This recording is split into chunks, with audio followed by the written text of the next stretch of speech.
Oh, hello everybody. Welcome to the Interesting Modelling Company Sunday service. Drew's having a tidy up down there by the looks of things. I'm not having a tidy up. I'm just sorting out my cables. Oh, dearie me. So glad you're on the ball tonight, Drew. We are joined tonight by Ian, Chris, and his nibs down there in the bottom left. Oh, we love you, really. Gents, what kind of week have we had? Yeah. Right, fine. Who wants to go first? Your rampant enthusiasm is noted, Ian.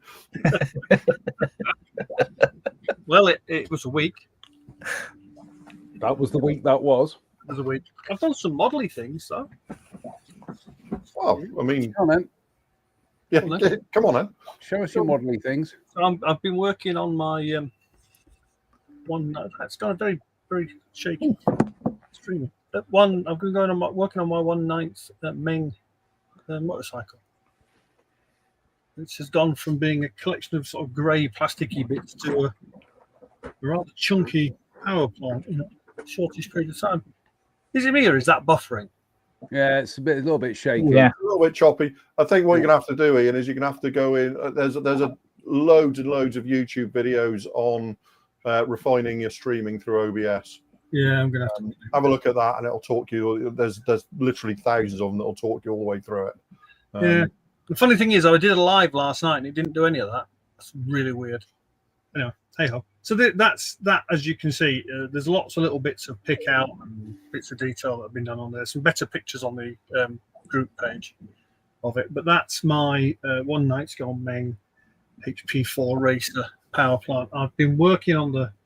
What paints did you use for that, Ian? Sorry? What paints did you use for that? So I've used different primers, which goes back to the thing about the color card test cards. So this is SMO203 Super Iron 2 over the iron oxide primer over grey primer. So you can just see there's a color tone difference there. There's little bits of champagne gold from the Tamiya lacquer range and satin black, rubber black for the hoses, and again, so there's about 8 or 9 different metallic shades going on in there, along with monochrome pickup for the bolt heads and stuff. Who makes the you said something about SMO at the beginning. Who makes that? Super metallic. It's a Gunze Mr. Color shade. I know it. Yep. SM201 to 211 now. Yep. Interesting rose gold that I was playing with the other day. That's quite interesting color. But yeah, so that's all it goes into this thing, obviously, the chassis. But yeah, going to be a lumpy thing when it's finished. Big old lump of a bike. But as I said to you before, I'm trying to do it such that it doesn't necessarily screw together. Because I hate the screw heads visible in holes in chassis and stuff. So I've been slowly working out ways to replace it with metal rod and things. That's an ongoing project. I did manage to get Auction Scale Models, a Polish company, do a lovely 3D printed chain set for this. But on it, there's these beautiful Jubilee clips. My focus on them. They're absolutely stunning. And they're on all the hoses. They're just a slide-on fit. They're just fabulous. So I'm really pleased with that. I am building another one of my racing aircraft in a minute. Building that one. Cobra 2, which is based on an armor kit. I'm going to do a bit more work to the ventral intake, but I have, with the help of my friend Billy Campbell, who's into the 3D printing stuff, now got the oil filler, which is unique to this and its sister aircraft, in 3D print to go on there. So that's quite pleased with that. That fits under there, and there's a lot of work still to do. They were a very clean airframe. There was a lot of work to tidy them up. As you can see, Armour's undercarriage door do not fit closed. So, Ian, your audio just keeps coming and going. don't know what's going on. Yeah. Oh well, we'll Like- muddle on. Yeah, the little mic that I used last week turned out to be altered. Yeah, so I think I've got an issue with my Wi-Fi tonight. So if I No disappear, it'll be a au revoir. Yeah. Drew, what have you been up to? I've been deep in Fusion 360 land, really. Ooh. So I haven't been doing any modelling per se. Just working on the Sea Fury cowling, really, and refining it to the You see, point this where I is can. where 3D printing comes into its own, doesn't it? Yeah, it's. I'll talk you. Shall I talk you through it? Yeah, go on then. So that's the cowling part as it comes off the printer, like that, and that literally just snaps away like that. Take a sponge sander like so, press it into there so it matches the contour.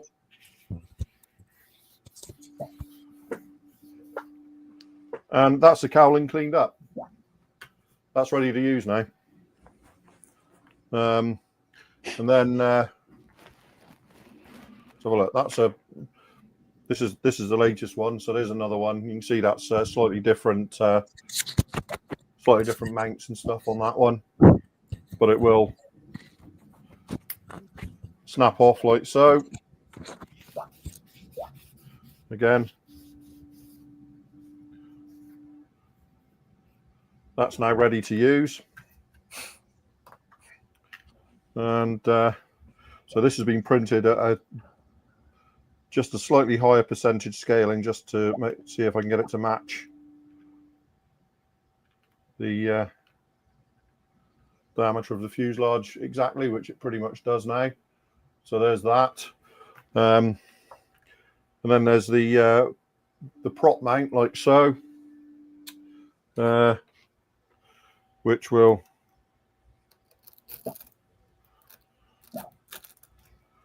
just snap away again like so.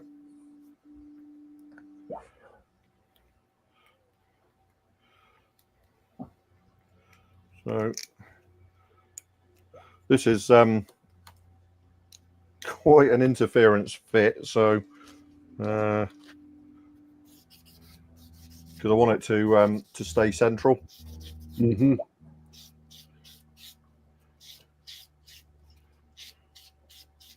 So this was initially one part. This was all done in one part, but I was getting some artifacting on the external surfaces from where that was creating a thick, creating an overly thick wall.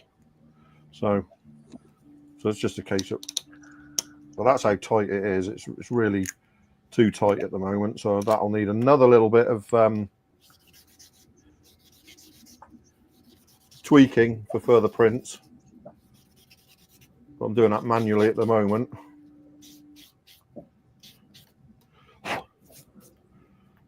See if that'll fit now. Where would we be without infinite sanding sponges? So yeah, I'm gonna have to. Oh, hang on. There we go. There we go.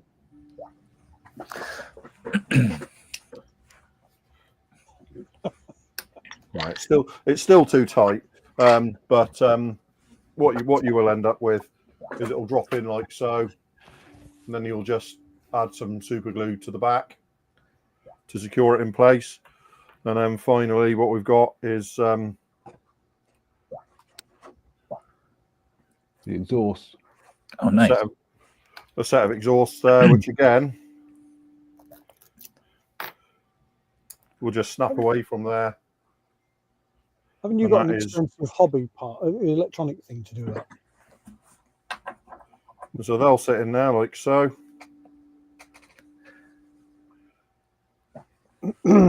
Just using blue tack, obviously, to tack it in place. So they will sit.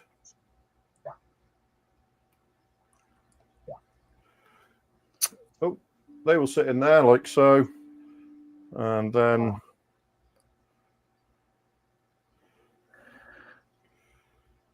that will sit on there. Wow. Yeah, put me down for one of your cows, Drew, if you don't mind. And that's so yeah, that's where we are so far. So I've almost got this where I want it now. And so the next thing will be to do a spinner, and then see if I can get the printers to play nicely with some blades, which would. But yeah, it's I'm pretty. Again, with me, it's lots and lots of iterations. So this is about 15 or 20 iterations over the last week. You can see a very slight texture on there, which honestly, if I take the 800 grit sander,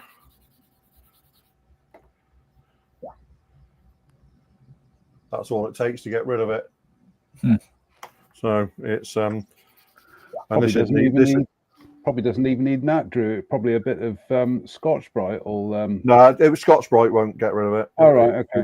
It will actually need. Well, I say that, but I mean, it's to be fair. If you're not doing a high gloss finish, it'll barely notice anyway. Yeah. But that's all the sanding it needs, which you can see there. That's an 800 grit, and yeah, I can hear that. I think it's somebody's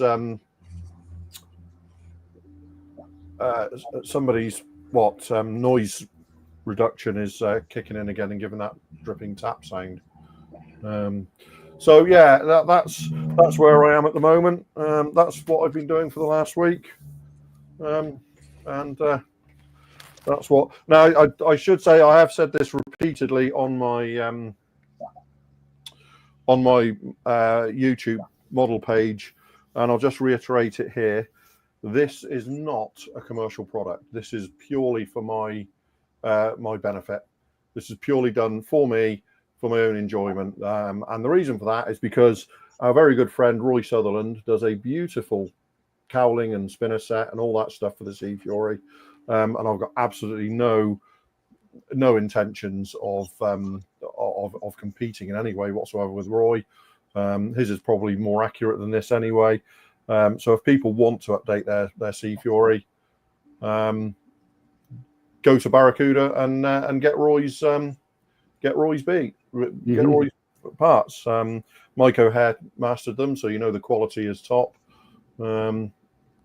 So yeah, this is purely for my benefit, just as an experiment, as an exercise in design, if you like, and refining the printing. So it was never. Why I picked the Sea Fury, I don't know. Just suddenly I decided I remember building this back when it was released and thinking the cowling was an absolute disaster. It's an absolutely terrible cowling design in the kit, and so I thought I would see what I could do. But there are no plans to make it available. It's not going to be made available through any of the online retailers. In the absence, I mean, if Roy takes us off the market for any reason, then we'll look at it again. But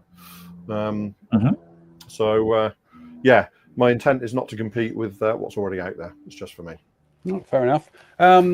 Christopher, you've been a busy boy, haven't you? I have. This is a pretty productive week. Mostly, I got the Hawk 81 all together, all rescribed, and I got the correct black British style headrest because these came from a British contract. I had the old photo etch from the old Edward set for the Academy P40B. You use the cowl flaps there. Yeah, it's a delightful little model, and it's I have all the holes drilled out for new machine guns and the wings and the nose, wings, and also the holes drilled out for the aerials and the wingtips. And I put the insulator in here and there's a long, you can barely see it. I think if I put my thumb against it, maybe you can see it. Yeah. There's a longer piece of wire there for the spring because I've had experience with this airplane before. That three-way junction on the tail is a little strange, a little weird, and it's much preferable to do that kind of stuff now than take a fully painted model and try to drill little holes in it without screwing up. You screw up now, you can fix it. You screw it up after you've painted it and weathered it, then it's not as much fun. I've got a question here, Chris. Theron Hampton says, Chris, what is the logo on your shirt? Oh, SVSM. yeah, this is the Silicon Valley Scale Modelers logo, and it's this is the 60th anniversary shirt from last year. Our club's been around longer than the IPMS USA in the United States, and our meeting is next Friday, and I'm excited about that because December was the Christmas party gift exchange. January is the club auction we used to raise funds for our contest, which means we have basically 3 months of pent up modeling to look at next Friday, and I'm really excited about that. So excited! I was working on something else, and I think, Jonathan, you got pictures of it. They're much better than if I just held it up. There's my my Smilodon and her cubs. You know, one cub's got a long tail still. They'll get docked and turned into a Smilodon. But I'm blocking out. I blocked out the positions of these animals on the base. And the next shot, you can probably see the groundwork. I put that in there. I wanted some change in elevation. I also want to put a tree back there behind the mother Smilodon. And then when they all go back on there, it looks pretty good. It's getting there. I like that. It's so Aurora. I love it. Yes. I thoroughly agree with you, Jonathan. That the Aurora feel is there. I didn't really like this company that makes these STL files had a couple of Smilodons fighting and one standing on proudly on a rock roaring and stuff. And it's like, animals don't just do that kind of stuff all the time, but they do this. Big cats lay around all the time. And we know from the fossil record, Smilodon cubs didn't have saber teeth when they were born, much to their mother's delights, I'm sure. And so modern lion cubs in the right scale worked fine. And and the groundwork is just foam, some extra foam I had from something we got, some kind of cookware or something that lent itself to the cause. But yeah, I find that when you do these kind of things, the animals take about a day. Painting the animals is the kind of thing you sit down, you really want, it's kind of obsessive. You get it done in a day, and it's fun and it's straightforward. It's the groundwork that's really complicated. So I figure I'd just flip the script this time. Do the groundwork first, and then do the animal as the last step in the process. And it's fun. The more bases you build, the more you learn. I mean, Spencer could probably tell you this. The more you do, the more new things you can introduce, and the more realistic the base ends up looking. So yeah, that's what I've been up to. I really like that. That's cool. Yeah.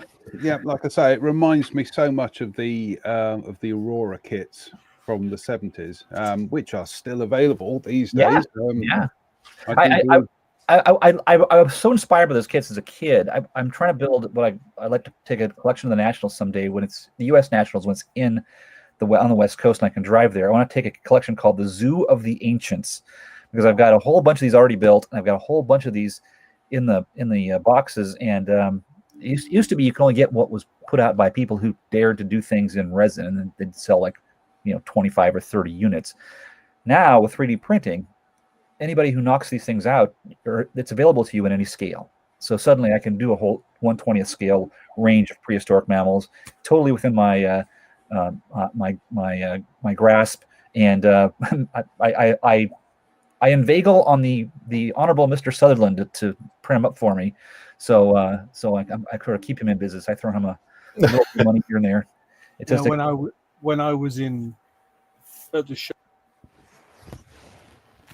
No, Ian, your audio's gone. No, audio's gone. He's got to use sign language. Yes. We got a comment here from Jet Scale Models who says the Aurora box art for their tanks back in the 60s and the 70s is pretty darn cool, if you ask me. They were very colourful, weren't they, Chris? Oh, yeah. No, but Joe Catula, I think, was one of the artists, but it was always these bright primary colours. Yeah, my father-in-law had the Aurora XM tank box in his garage full of screws and bolts. And I went down there, I saw it, and I was like, oh my God, you could put that thing on eBay and make a fortune. Oh, really? And the next time I went down, what happened to the box? Oh, I threw it away. So they was like, they had no problem having a magenta sky or a lime green sky with I'm just going to go and find some just so that people can see. I think while we're talking, somebody was just asking up a bit what resin I was using. Richard Griffiths. Drew, what resin are you using? Richard, this is Elegoo's 8K Space Gray. It's just an ABS like. but it's really cheap now. I see in the comment that Roy Sutherland is complaining about us taking his name in vain on a Sunday. It's very sad. I would never take Roy's name in vain. Much, often, really. So is that better? Have you got sound now? Yeah. Here he is. He's back. He's back. Yeah, here we go. I'm just going to share a screen here. Here is a good example of an Aurora box top. I mean, goodness me. And that's probably one of the more subtle ones. So, yeah. They were a bit they were a bit kind of US Airfix mad, and it just seemed to be that kind of thing of more color. Unfortunately, there were no Zeros being shot down by Buccaneers, but give them time, Aurora would have done that. Yeah, very much in your face. Yes, a little bit in your face, Right, I'm just going to do a quick update on my projects here. Oh, look, I've managed to get the stickers onto the AMX. There we go. I managed to get the decals onto the AMX. Drew, you've built this. Isn't it a beautiful little model? It is definitely up there amongst the best models they've ever done. Yeah, it's a real step up in quality for them. Not entirely sure about those photo etch reinforcement strips. No, some of it is, some of it is unnecessary, I think. But you understand what they're trying to achieve. Yeah. So, unfortunately, because I'm building this for display, for the hobby company display, I've got to use the photo etch bits. So ideally, I would have replaced that. I would have actually cut them from tape, but I got the feeling that they missed them off the tooling and they were a retrospective adding. Well, they give you loads of spares. So it's an expensive thing to kind of like miss off the tooling, isn't it? But anyway, there we go. There it is. Bit of a save with the sharp mouth because I wetted the decal this time last week and then had a look at the instructions, and they don't give you it broken down to go over the undercarriage door, the nose gear door. So I kind of like, oh, right, really? So I started putting another decal onto the tail, but then I woke up the next day and I thought, no, I'm not going to be beaten by this.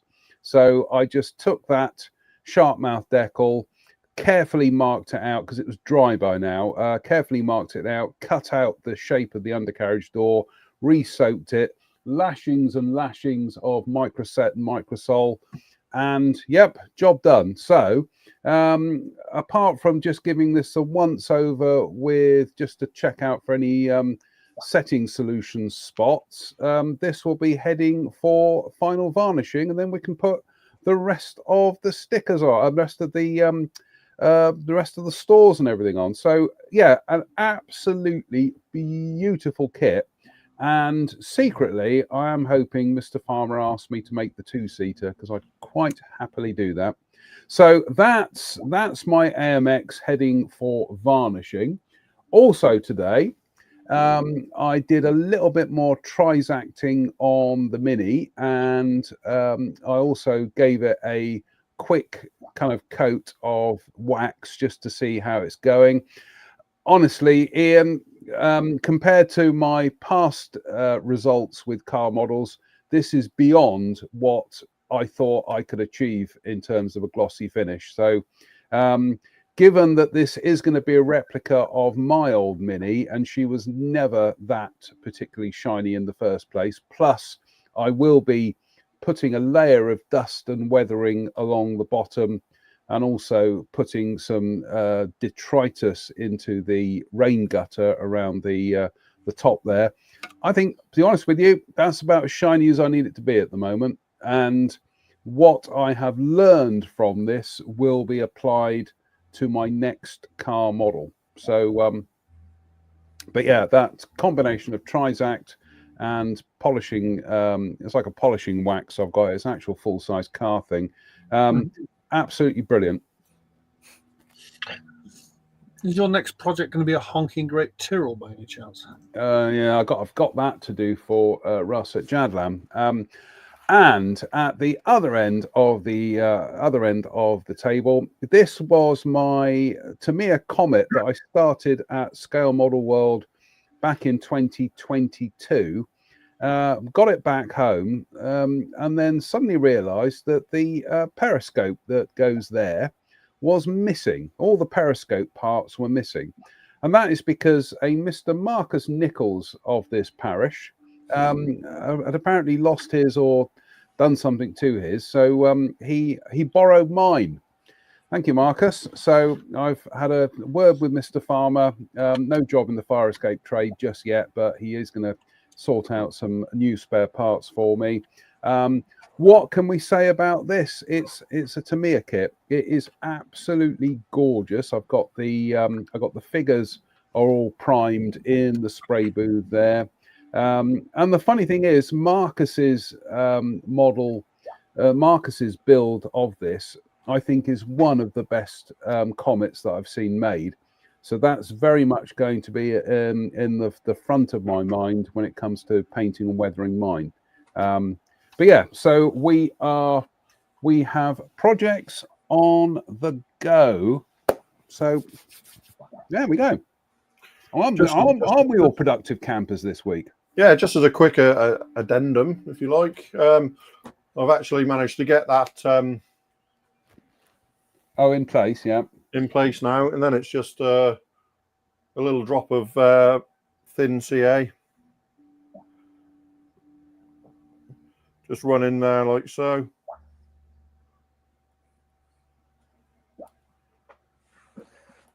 And that is now about as fixed as a bit gets. What scheme do you have in mind for your Sea Fury? I would like to do a Pakistani one actually with this one. But I need to find some markings.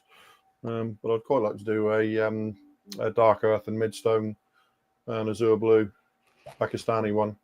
Can't you cut them as masks? So yeah, a lot of it I'll be able to do, yeah, without any trouble at all. Yeah. No. But it's still, there's other stuff like cereals and things like that you won't necessarily get a good mask result with. No, we'll have a hunt around. Yeah, I'll have a look at that for you because I'm sure I can knock up some artwork for you. So I'd like to build one, and I'd like to build a Canadian one because I do like those Canadian schemes. But I haven't built. I would really like to build a lot of Sea Furies because everybody knows the Tempest is my favourite World War II aircraft, and the Sea Fury is the is kind of like the logical. It's kind of like the logical continuance of that line, isn't it? It's the ultimate. It's the ultimate expression of the Tempest, really, isn't it? So the ultimate conclusion. Yeah. So yeah, I've always, and I know that John and I often nearly come to blows over this, but I really wish Airfix had done single piece wings with cut lines inside to do a folded wing one. It just, I can remember when this kit was announced, and I thought, they're going to do it like they did with the Seafire 17 and have two complete sets of wings for folded and unfolded, and then they just provided it all broken down for folded wings. And I'm like, I don't disagree. I don't disagree with you, but they just snatch it away every now. The divergence of opinion is that I like building aircraft with wings folded. You don't, so. Anyway, it'd just be nice if they'd done that as like a set of spread wings with cut lines inside and everything that you could, do, for those who want to ruin the lines of an airplane by folding the wings.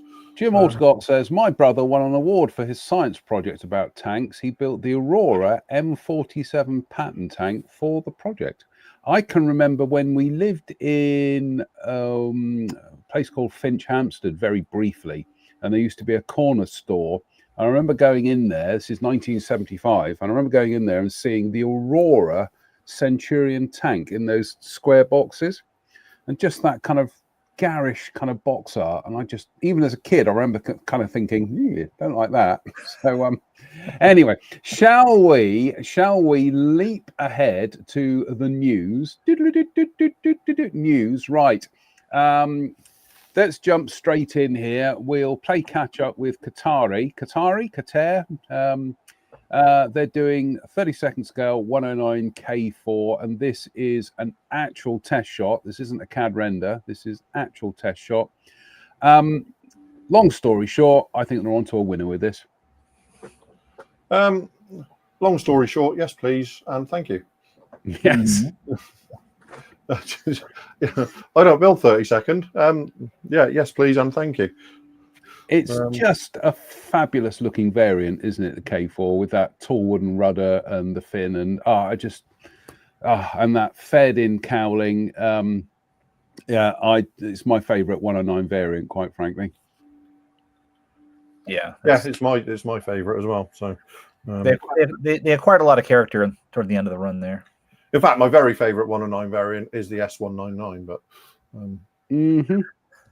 Also, oodles of interesting color schemes for the K4, for the K family, in fact. But those late war kind of bright green, brawn violet. I just love them. Absolutely love them. So yes, this may be, if I can clear some projects off, this may be featuring as a once in the future. It looks like it's going to be slightly more straightforward to build than the Revell equivalent of this. I just like I say, yes, please, and thank you. That's it. That's all I've got to say really at this point. Yeah. I want it. Fine. Next up, this falls into the category of, why has nobody done this before in 72nd scale? This is Newcomers Litaki, and they're doing a 72nd scale MB. Is it a 339, Drew? 339. Supermodel did doing a 339. Did 326s and 339s, but they're very old and not. And which has been re-released to death by Italeri as the not particularly great. No. Shall we say? So this will be most welcome. Although I have to say, it's Litaki kits do tend on the extremely expensive side, right? So I've yet to get their Oreo kit, because it's over 40 quid in this country. Really? Yeah. Good Lord. Yeah. For something that is smaller, it's about MiG-21 sized. Yeah. No, I've been kind of like, I've been casting around to see if I can find some for sale in this country. I've had no luck whatsoever at the moment, but that surprises me, because it's kind of like, I always thought that it looks like a cross between a Jaguar and a Gnat, doesn't it? The Oreo. Yeah. I was wondering if you got that from an MB339 then, but that threw me for a second. But no, give me the option to do a New Zealand one and stuff like that. So. It's color schemes galore with this, isn't it? Oh, good Lord, yes. Yeah. I had a supermodel kit of this laying around the house, laying around the office, just waiting its turn. I think I went back in the stash, but yeah, the supermodel kit was, to say it was long in the tooth would be an exaggeration, I think. The supermodel one? The supermodel one. Yeah. The thing is, it was only released in about 1995. Yeah, it just had an older feel to it, though. Yeah, it feels like a 1970s Italeri kit, doesn't it? Yeah.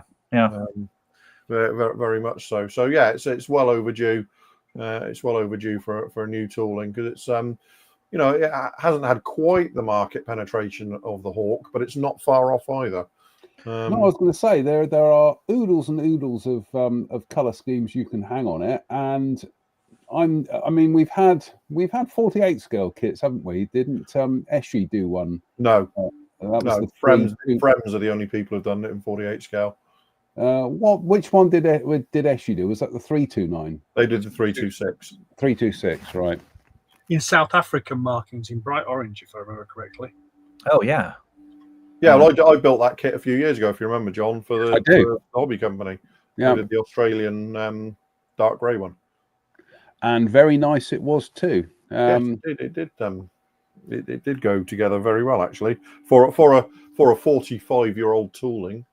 It's, do you know what, that that Eschi 326, it was from that era when Eschi were just world beaters, weren't they? Oh, they were nailing it. Yeah, Yeah. yeah. Just I always think of the real pinnacle of that era for me remains the Viking. Yeah. Yeah. I think Absolutely stellar model. that was from the era when they did the F100. Well, it's the F100s, the Harriers, the F5, and there was another one they did in 72nd scale. I forget what it is now, but no, they were just beautiful kits. I must get round to building one of the F5s at some stage because I've got a gazillion of them up in the attic, including the Italeri reissue. I remember about 10 years after Eschi finally disappeared from the scene, these all started appearing at model shows for like £3.50, £4 a box. Yep. Yeah. And everybody was like snatching up handfuls of them, and we've all got attics full of Eschi F5s. So the F5 came back out in the Italeri box a couple of years ago. Yeah. So and the F100 came out again in an Italeri box with an additional support on the canopy that didn't exist in the real airplane. Yeah, that was always odd because people all said, "Oh, it's just the Eschi kits rebox," and then Italeri managed to actually rebox the same variant and screw the canopy up. So something was going. If you look at the screw layouts of the Italeri kits and the Eschi kits, there are the screws aren't the same layout, are they? Yeah, it's very subtle differences. Something has gone awry somewhere. Maybe. Yeah. Sometime. Right, the next news item, and we are it wouldn't be an interesting modelling company show without us talking about our friends at Mini Art, and this is something they've got coming very, very soon. It's the Raupen Schlepper Ost, the RSO Steyr tractor, one of my favourite military vehicles of all time. I built the Max kit, notes 35 years ago. The Max kit, it was part of that range that Airfix were boxing in the 1970s, but as far as I know, although the Steyr appeared in the catalogue a couple of times, never was released as a kit by Airfix. So here we go. This is Mini Art's Steyr RSO, which, as you can see, doesn't look like it's going to be a quick build. It looks like Mini Art have applied their usual attention to detail. It's not going to be a quick build. Well, it's just Mini Art then, isn't it? They're trying to be more like AFV Club. Yes. But I really am looking forward to grabbing one of these because I do like the Steyr, and I've got a couple of the Italeri kits up in the attic. I've got the slightly apparently misshapen Dragon kit as well, and so I'd like to grab this and just see how it all kind of like hangs together. But oh my goodness me, look at that! That's a model in itself there. It just carries on, doesn't it? Suffice to say, I think however much this is going to be, you're going to get your money's worth. A fair few evenings. And I think Mini Art tend to be pretty reasonably priced as well, don't they? I agree. Sort of like compared to what you get in the box, it tends to be a pretty good value for money proposition. Yeah. They are one of my favourite manufacturers, as you may have noticed by the fact we're always talking about them on this show. This I thought was brilliant because you get the canvas tilt, but they've also moulded tilt detail on the inside. A lot of companies, when they do the canvas, don't do that. So that's a nice touch. yes, I can see this being a winter whitewash one as per the splendid box art. But yep, I can't wait for this. It's just a fabulous looking vehicle, isn't it? Quite modern looking as well. Are the tracks Lincoln length, or are they I Rand? think they might be Lincoln length. I'm just having a quick whiz through the. I think they're individual link. Oh, no. There's a picture somewhere of a sprue set, and Oh, I'm Lord. pretty sure they're going to turn out to be individual link. I might be wrong, but that's something I thought I'd seen on their Facebook page. Oh, Lordy. But Well- it's mini art. What do you expect? I'm, There'll be I'm- 5 parts per link as well, probably. No, it's not. I think it's just going to be an individual link, and that'll be it. So it's not like you're going to have to put kind of like guide horns in and all that kind of malarkey. But no, I am seriously looking forward to that, and yeah, I can't wait. Absolutely love the Steyr RSO. Ian, here's a release that is coming from Heller. So I'm trying not to go all kind of like Peter Sellers now. Now this is Heller's a Renault 4, not an entirely new tooling, because Heller produced this kit back in Check's Notes 2015, 10 years ago. But certainly they've done several different boxings of this, but this one with the sunroof, this is certainly a new variant. Yeah, they've been ringing the changes with some of their car kits, and the new presentation, the new decals are worth the boxes, because the old decals were awful. Oh, yes. But the new decals are just lovely. I mean, I got the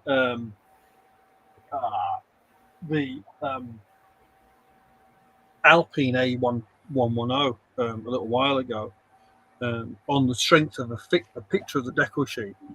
The decal sheet's about A4 size, and it's cartograph. But it's cute. I don't know whether it appeals to me. There'll be someone who'll think that's perfect. I think that's a really attractive car. It's a cute little thing. I think it's really, really nice. But then I'm a big fan of Morris Minors, so it's got that kind of Morris Minor I'm aesthetic. pretty certain my friend Rich Middleton will be all over that like a rash. It's the kind of lunacy he loves. But yeah, and the concept of a new box, because we've put a sunroof in it, great, they'll do.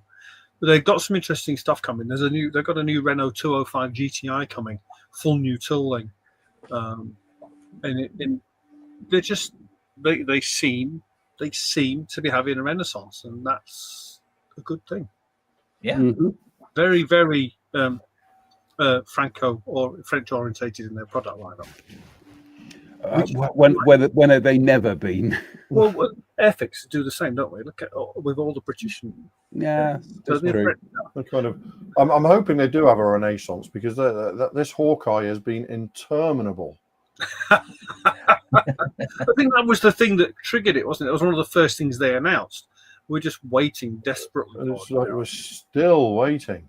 I'm just gonna, as a kind of like a footnote to the Renault story, is I have fond memories of getting lifts back from school with my mate Toby when he lived in Bristol. Toby's dad, and I never knew this, Toby kept this very quiet. Toby's dad was a chap called Charles Hannam. Charles Hannam, 9 years ago, got a obit in The Guardian for his work. And we can scroll down here. He was involved with Jewish refugees, and I never knew anything about this. And it was an absolute revelation. And but I always remember driving around in Charles's little Renault. What a man. I mean, I'll post the link onto the Interesting Modeling Company page. It's slightly non-modeling kind of content, but what a guy. Yeah. That's the great thing about model cars. I think Ian can relate to this, is that a lot of subjects, specific subjects, and there's some comments about people's families having Renaults, the Model 4. The cars have this resonance because you actually had one, or you drove around in one, or your first one was this, and that makes it pretty special. It makes it a little challenging if you're really a exacting modeler to get the car to be exactly like your family car, but yeah, it's a little bit different from personally. I know this because I have a model of the ship I was on. And the idea of building that thing is nightmarish because it's like building a model of the house you lived in. You know all the details, but the emotional connection is so strong. It's got to be done. And yeah, that's I love seeing cars like this released because not many of us have driven a Tyrrell P34. But don't think anybody does a kit of a Mark I Cavalier, do they? Pardon? Oh yeah. No, Probably a resin company somewhere. There you go, Drew. There's your next project. there's an Australian, I think they were Australian 3D printing company who were busily working their way through the Austin lineup. They've done an A30, an A35, and an A40, and they're full kits, and they're beautiful. It's like, the problem is that my last classic that I had that unfortunately suffered an ignominious end was an A35. So we all have something back there with a classic car. 2CV is the case in point. We all had a mad aunt with the 2CV, or a mad uncle with the 2CV, and they'd rumble around the countryside. But they were, so hence, whenever Hella reissue their 2CV, it's like a Spitfire. It'll sell. It's that kind of product. So, the Tamiya 2CV, if you ever get the chance to build one, the Tamiya Beetle. Are both absolutely beautiful kits to build. Got one in the attic, actually. Yeah. Sorry, I'm struggling. My back's killing me. Next news item, Res Kit, and they are doing. We're not escaping from France tonight because they're doing a pair of Rafale pilots, but with a bit of a difference. These are 48 scale, so these are for either the Revell or the Academy Rafale. They're doing a male pilot, but they're also doing a female pilot as well, which is brilliant. It's about time that there was more representation in our hobby. And these appear to be, scanned. They're certainly 3D printed, and they come molded to the seat, which is brilliant. I think the heads are optional. So I think with both of them, you get optional heads and optional arms by the looks of things. I just think these look absolutely fabulous. Almost makes me want to build a Rafale. Well, the only thing that really should make you want to build a Rafale is the fact that it's a Rafale. There is that, Drew. There is that. there is that. Also coming from ResKit, they are doing some goodies for the ICM Cobras, but they're doing them in the two scales that ICM have done produced the Cobra in 32nd and 35th. So they're doing an AH1G Cobra main rotor, and there it is in 32nd scale. And they're also doing the one with the dust deflector early, and then they are repeating the whole exercise again in 35th scale. So by changing the scaling on the printer, yes, and hitting print again. That is the joy of 3D printing. So not a criticism. No, absolutely. And yeah, I mean, ResKit stuff is quite extraordinary, and I do like the look of these Rafale pilots, though. I add this. See, already my plan this year not to get sidetracked onto other projects. Here I am thinking I definitely want to build a Rafale now. So we lost Ian. I think he's having technical problems tonight. So I think Mike Reeves does intakes for a Rafale. Okay. All right, no, we've lost Ian. Ian's back is apparently causing him problems tonight. Oh. Can sympathise with that because, as Drew, you'll know, my chronic back issues down the decades. So yes, and in fact, you've suffered from it as well. So I have from time to time. Yes, not fun. I do have memories of driving up to Telford one year, and you had my hot water bottle shoved behind your back. Getting old, it's great. It's such a laugh. Yeah. Right, the last news item for tonight, and this is our friends up the road in that there Brizzle Antics, and they have just got stocks of the Das Werk Tacom 1/16 scale SD KFZ 250/1 Aus A. Antics are doing this for £69.95, which, considering it's a girt big model, I actually think that's extraordinary value for money. It's very good value for money. Yeah. This picture is taken with a telephoto lens, clearly, because those boxes are pretty darn big. Yeah. It's so interesting to see this large scale stuff show up. Out here, at least, there was a big wave of people building 1/16 stuff, to the point where we had to introduce a 1/16 scale category in our contest. When people put the time in, these things are pretty stunning. Yeah. No, I see. Again, my plan for this year is to kind of stick to the plan, and then what happens? This blessed hobby of ours just keeps dangling distractions in front of me, and I've at some stage I've got to build something 1/16 scale. Will probably be a Bren carrier, I'm just reading the comments here. Lox9 says walk up the street with that under your arm. Yeah, I don't think that's the kind of model you can smuggle home, is it? But like I say, Antics are doing them for £69.95, which I think that's extraordinary value for money. It's a big chunk of model, isn't it? It's a big chunk of money, but I don't think it's a big chunk of money at all, really. Yeah, compared to there's some 72nd scale large aircraft that go for more than that. Well, we'll just discuss that Litaki Areo, which is north of 40 quid for something this size, a little smaller than a Jaguar in 72nd.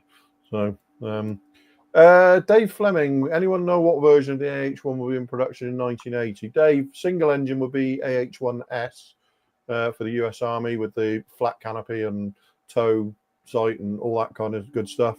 Before the Step 3 upgrades with the 747 blades and stuff like that. So I've had the original sugar scoop infrared suppressor rather than the later black hole sort of style.